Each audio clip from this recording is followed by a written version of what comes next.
the forgotten door. Jack had lived in his childhood home for over 15 years. He knew every corner, every creaky floorboard, and every strange noise the old house made in the dead of night. Or at least, he thought he did. One evening, while walking down the upstairs hallway toward his bedroom, something stopped him in his tracks. There, directly across from his room, was a door. It shouldn't have been there. The house had 3 bedrooms, a single hallway closet, and a bathroom. There had never been a door in that spot. Yet, there it was, old, cracked, and rotting like it had existed for decades. The brass doorknob was rusted, and faint scratch marks ran along the wood, as if something had tried to claw its way out. Jack's breath caught in his throat. He turned to call for his parents, but a strange feeling washed over him. A pressure, like the weight of an unseen presence, made the air thick and heavy. Then he heard it, a faint, rhythmic tapping from the other side of the door. Tap, tap, tap. The sound sent a shiver through his spine. He backed away, heart pounding. He didn't open the door. He didn't dare. The parents' warning. At breakfast the next morning, he set his coffee mug down and forced himself to ask, "Mom, Dad, when did we get another door?" His mother's face froze mid-bite. His father's hand tightened around his coffee mug until his knuckles turned white. The air in the room shifted, thick with unspoken tension. His mother was the first to speak, but her voice was strained. "We don't talk about that door, Jack." His father cleared his throat. "It's always been there. Just ignore it." Jack frowned. Always been there? That was a lie. He had never seen that door before. Why?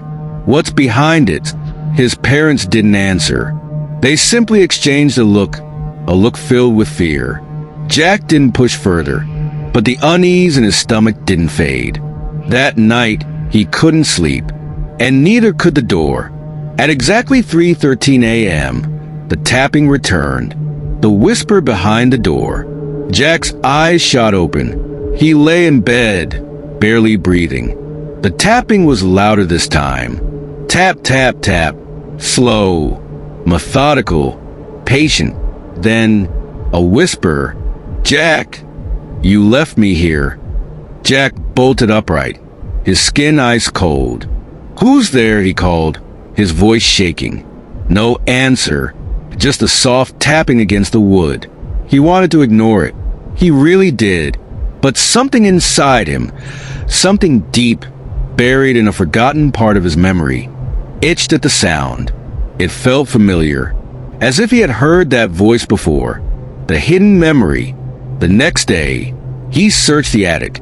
His parents never spoke about their time before moving into the house, but something told him the answers were hidden among the old boxes.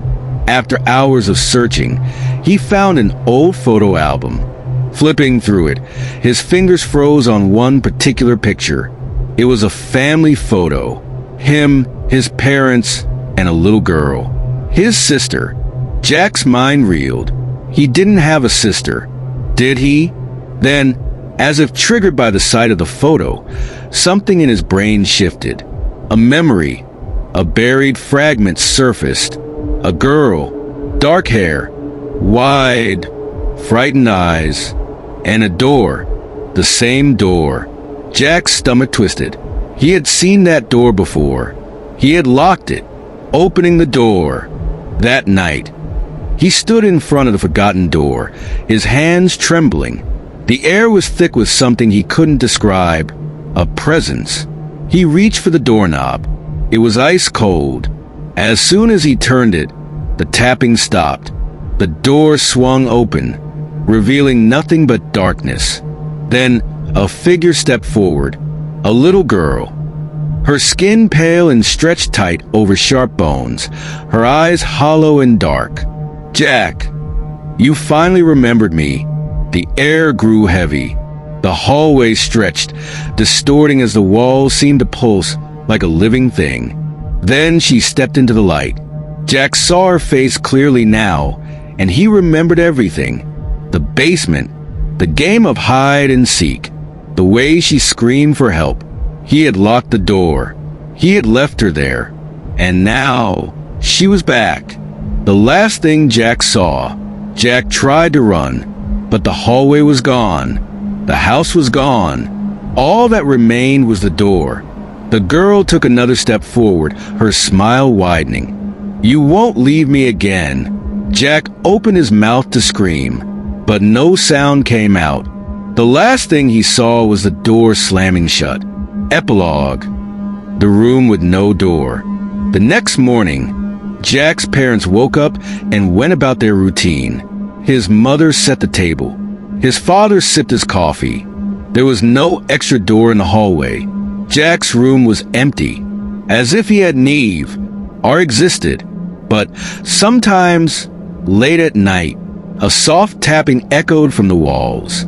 And if you listened closely enough, you could hear a whisper, "You left me here." The man in the static, the glitch that started it all. Emily had always loved watching horror movies late at night. The flickering screen, the eerie silence of the house, the way shadows stretched along the walls. It made everything feel more immersive. But one particular night, something changed. She was lying on her couch, wrapped in a blanket, when the movie she was watching suddenly froze. The screen flickered, the audio cut out, and then static. Thick, grainy static. Emily frowned and reached for the remote. She clicked buttons, nothing. She unplugged the TV, counted to 10, and plugged it back in. The static remained. It wasn't a normal kind of static either. It seemed alive, shifting, moving, like something was just beneath the surface, watching. Then she saw it. A face. Not a normal face. Not a glitch or a distorted reflection. It was pressed against the screen, as if someone was trapped inside the television. Wide, unblinking eyes. A stretched, frozen smile. A face too still to be human. And then a sound, a voice, buried beneath the static, whispering her name. Emily. The unplugged nightmare. Emily's stomach twisted. She grabbed the remote again and smashed every button. Nothing. The face didn't move. It just stared. A single blink, slow, deliberate. The whisper came again, clearer this time. "Let me out." Emily's breath hitched. Her fingers trembled as she yanked the power cord straight from the wall. The TV should have turned off, but it didn't. The screen flickered. The static grew louder, and for a moment, Emily thought she saw a hand pressing against the glass. That was when she ran.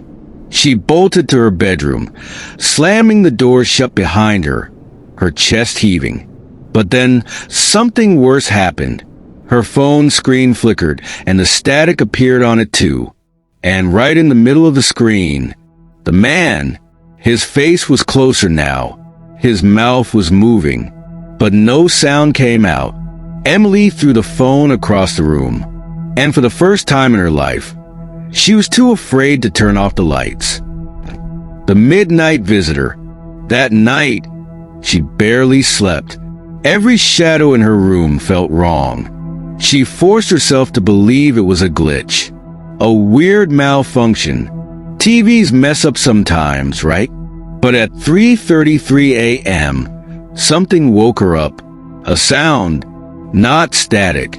A hum, low, distant. She sat up slowly, her heart hammering.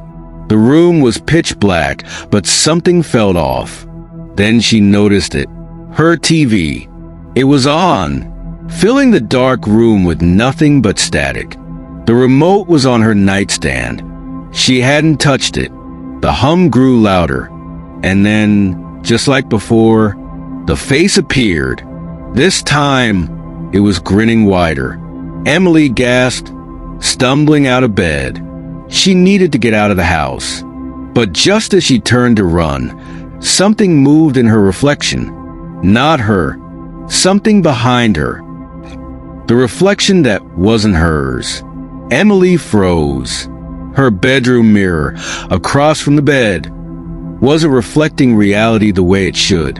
Her reflection was standing, even though she was still crouched near the floor. And worse, it was smiling, her own face, staring back at her, lips curling up into a slow, unnatural grin. Emily's breath shuddered out of her lungs. The reflection raised a hand. Emily didn't, and then it waved at her. Her stomach dropped, and then her own voice, but not from her mouth, whispered from the mirror. "Let me out?" Emily screamed. She grabbed the nearest object, a lamp, and hurled it at the mirror. The glass shattered, pieces flying everywhere. But the moment it broke, the TV static went silent. The screen went black. Her reflection was gone, and the house was silent. For a long time, Emily stood there, heart hammering, her breath ragged. She waited for anything to happen, but the night remained still. Slowly, cautiously, she sat back down on her bed. Maybe it was over.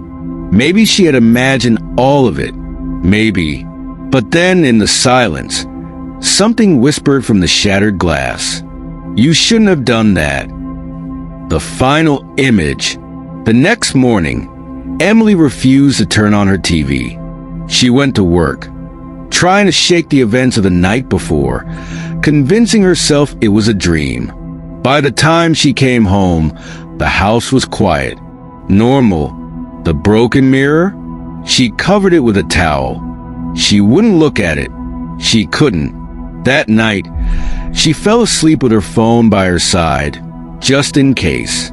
At exactly 3:33 a.m., her phone screen lit up. No ringtone, no vibration, just a single image, a selfie. Her, lying in bed, fast asleep, but in the corner of the photo, right behind her, was him, the man from the static. And this time, he wasn't just smiling. He was reaching for her. The vanishing. Emily never showed up for work the next day. Her boss called. Her friends texted. No answer. By the time someone checked her apartment, she was gone. Her phone was on her nightstand. Her sheets were neatly made. No signs of struggle. No forced entry. Just one thing was off. Her TV was on, filling the room with static. And if you looked closely enough, you could see a face pressing against the screen. A face with Emily's eyes. But her mouth? It wasn't screaming. It was smiling.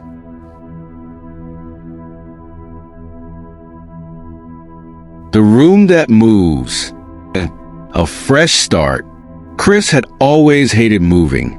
Packing up his life, hauling boxes, and adjusting to new spaces felt like a chore he never quite got used to.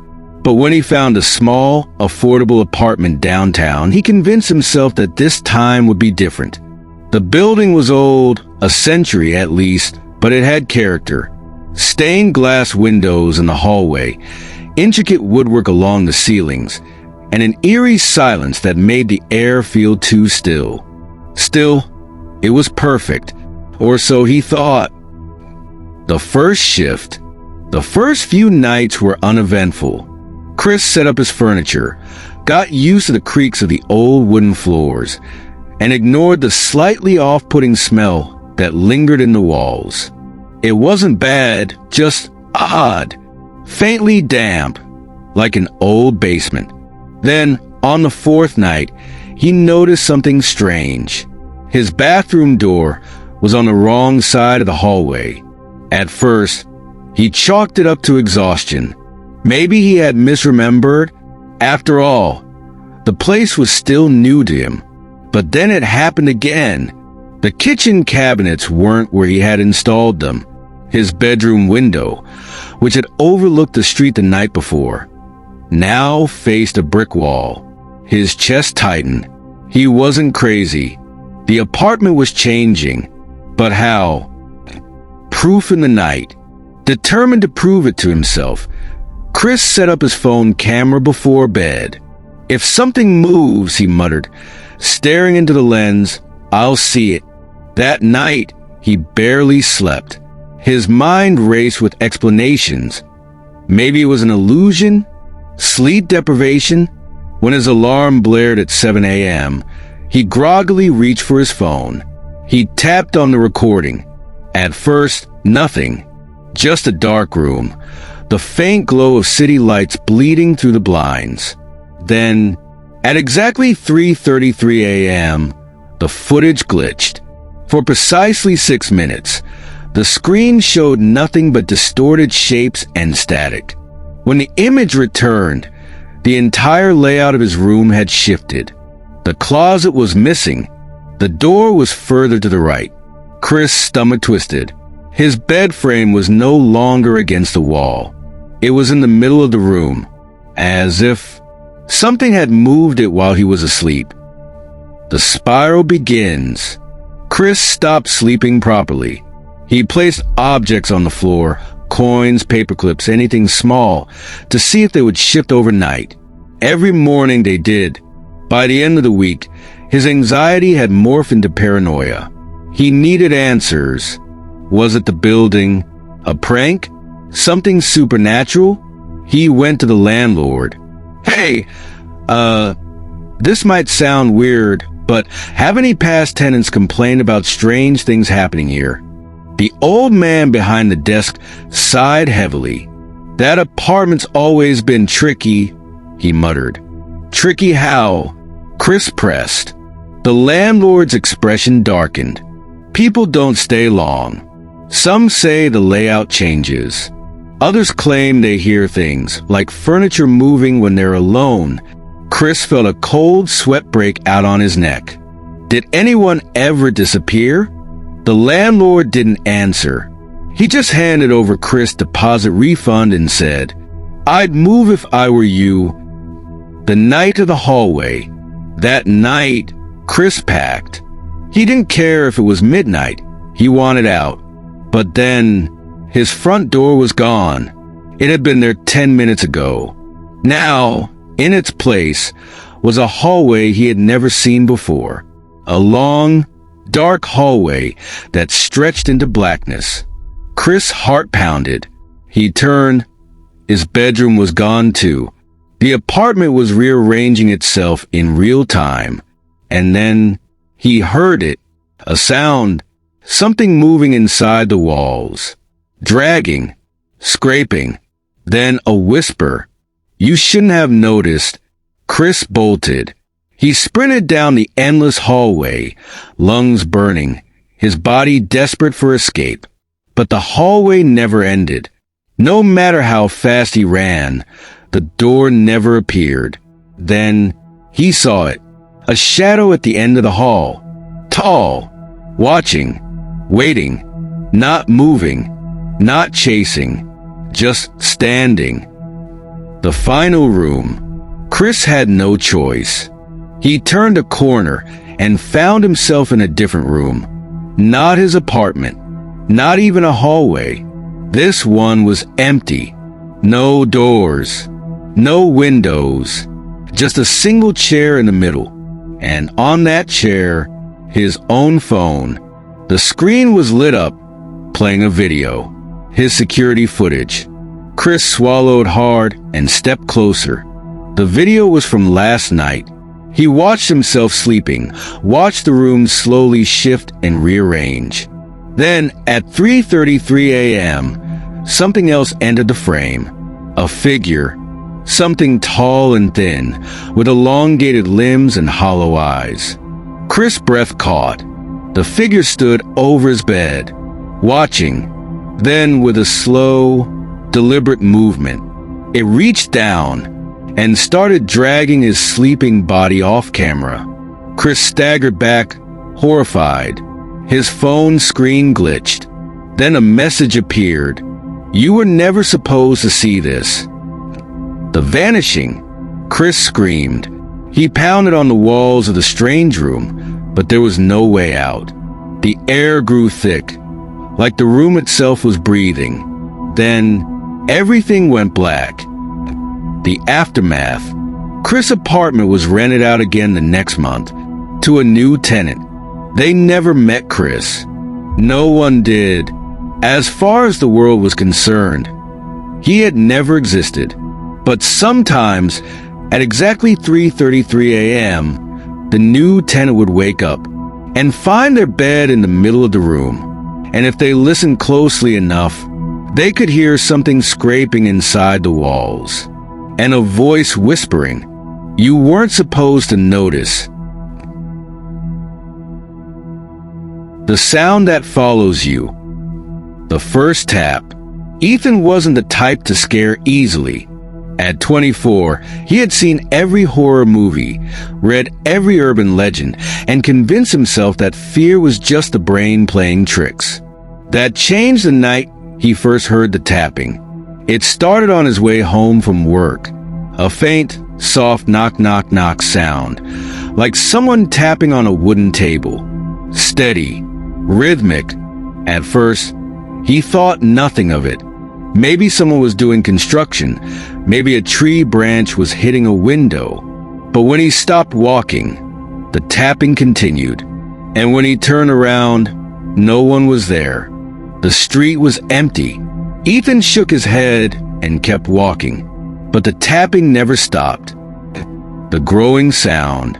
That night, Ethan sat at his desk, scrolling through his phone. The tapping had faded away hours ago, and he had convinced himself it was just his imagination. But at exactly 2 a.m., the sound returned. Tap, tap, tap. He froze. The sound was coming from inside his apartment. Slow, purposeful, coming from the closet. Ethan's breath hitched. His skin prickled with a deep, primal unease. He grabbed his phone and turned on the flashlight. Slowly, heart pounding, he walked toward the closet door. The tapping stopped. Ethan let out a shaky breath.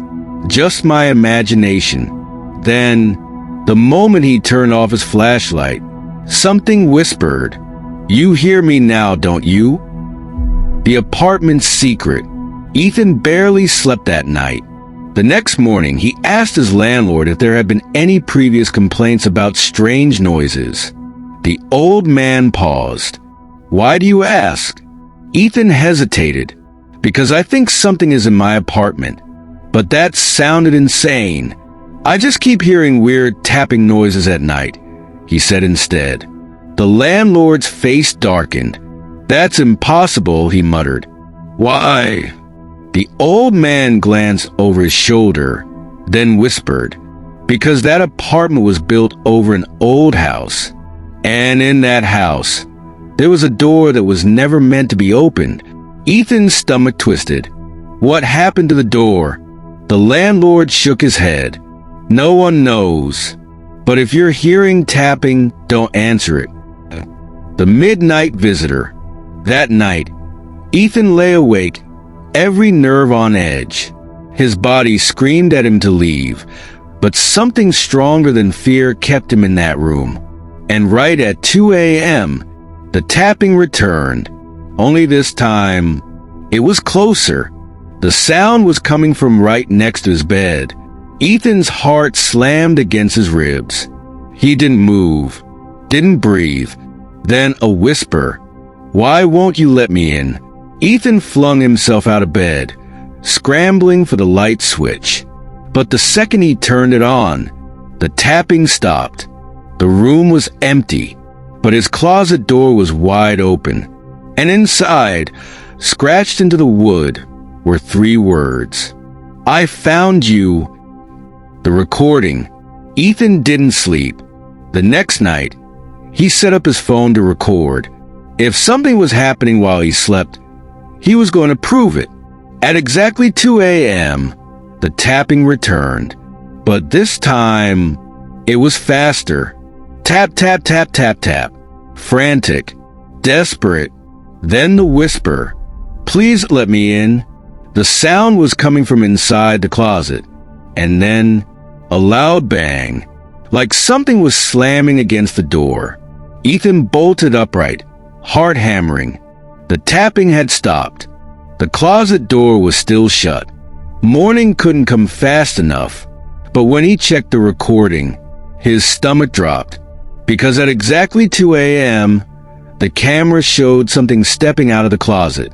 A figure, tall, thin, completely black, standing over his bed, watching for exactly 6 minutes. Then it leaned down and whispered, "I know you can hear me now." The final night, Ethan made a decision. He wasn't staying another night. He packed a single bag, booked a motel, and planned to leave by midnight. But then his phone buzzed. A text message.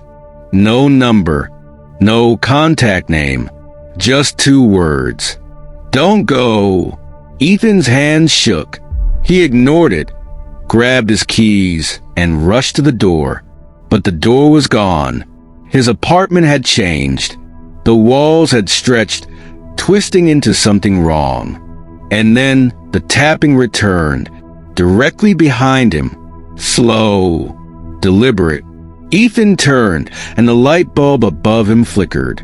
The figure stood in the center of the room now. Tall, hollow eyes. And then it smiled. The sound that never ends. Ethan never left his apartment. When the landlord came by the next morning, he found the front door unlocked. The room was empty, but there was something new on the walls.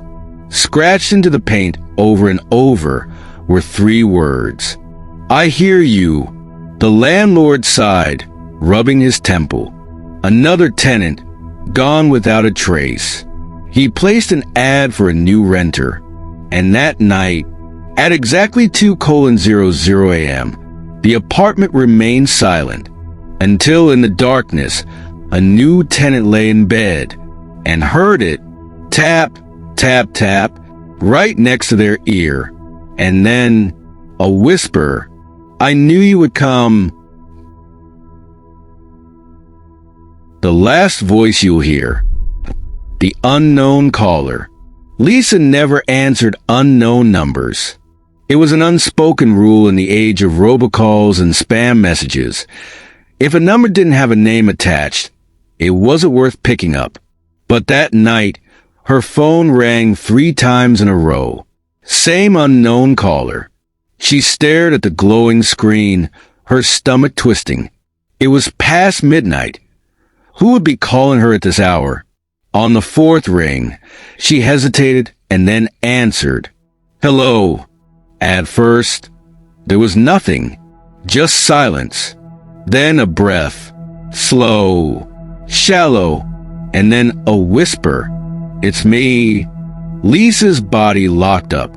The voice was too familiar, too much like her own.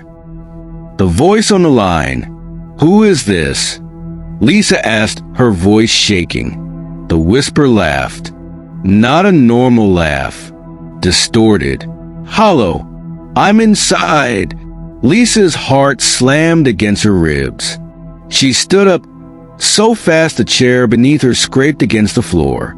"Inside where?" she demanded, but the call had already ended. Her hands trembled as she checked the screen. No call log. As if it had never happened, she swallowed hard, scanning her empty apartment. The kitchen, quiet. The hallway, dark, but her bedroom door, it was slightly open. She swore she had closed it before bed. The recording. Lisa tried to shake the feeling off. Maybe she was just tired. Maybe she imagined it. But something in her gut told her she hadn't.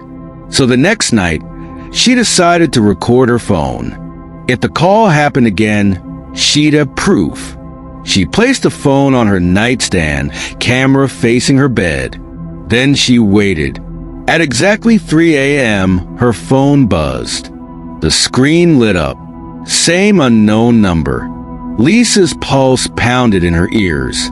She let the call ring. But this time, Her phone answered by itself. She scrambled to grab it, hands sweaty. The voice returned. "Why did you hang up on me?" Lisa's breath caught. "What do you want?" The whisper paused. Then it said something that made her blood run cold. "Turn around." The thing in the reflection. Lisa's entire body went rigid. The call ended. Slowly, mechanically, as if her body wasn't her own, she turned toward her bedroom mirror. The reflection stared back, but it wasn't her. Lisa was sitting up in bed. Her reflection, still lying down, eyes wide open, watching her. A slow, unnatural grin spread across its face. Lisa bolted from the room, slamming the door shut behind her. Her heart pounded as she gasped for air. From the other side of the door, a voice whispered, "Let me out." The phone knows. Lisa refused to sleep. She grabbed her phone, opening the call log. There it was, the unknown number. She copied it and pasted it into a search bar. One result popped up. An old forum post from 2012. "Did you get the call? Don't answer it." Lisa's stomach twisted as she scrolled through the comments. "If you answer, it knows you. It sounds like you, but it's not. It wants to switch places. Block the number, now." Lisa's fingers trembled as she hit the block button. Her phone screen flickered. Blocked number failed. Then, another message popped up. "Nice try." Lisa dropped the phone. The final call. That night, she left the apartment, checked into a cheap motel, threw her phone in the sink, and turned on the faucet. She wasn't taking chances. But at exactly 3:00 a.m., the motel phone rang. Lisa's stomach dropped. She stared at it, frozen. It kept ringing. She unplugged it from the wall.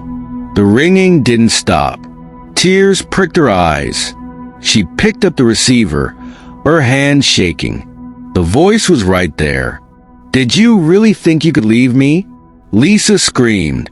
She threw the phone across the room, grabbed her bag, and ran.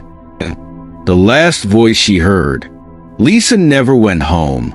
She moved across the country, changed her number, never bought another mirror. For years, the calls stopped. She thought she was safe. Until one night, her new phone buzzed. No number, no caller ID, just a voicemail notification. With shaking hands, she pressed play. At first, just silence. Then the breath. Slow, shallow, and then, "It's me." Lisa's vision blurred. The voice laughed. "Are you ready to switch?" The voicemail ended, and behind her, her reflection smiled. So, are you still here? Or did one of these stories mess with your mind just a little too much? They say fear lives in the unknown, but what if the unknown is already watching you? If you made it this far, congratulations, you're braver than most. But tell me, which story disturbed you the most? Was it the door that shouldn't exist? The static that watches? Or maybe the voice on the other end of the phone? Let me know in the comments below. I'm reading every single one. And who knows, your comment might be featured in the next video. If you love terrifying tales, make sure to subscribe and turn on notifications so you never miss another nightmare. New horror stories drop every day, and trust me, they only get darker from here. Want more nightmares? Click this playlist right here and dive into more terrifying creepypasta stories that will keep you awake tonight. But be warned, once you start, you might never sleep the same again. See you in the next one if you make it that far.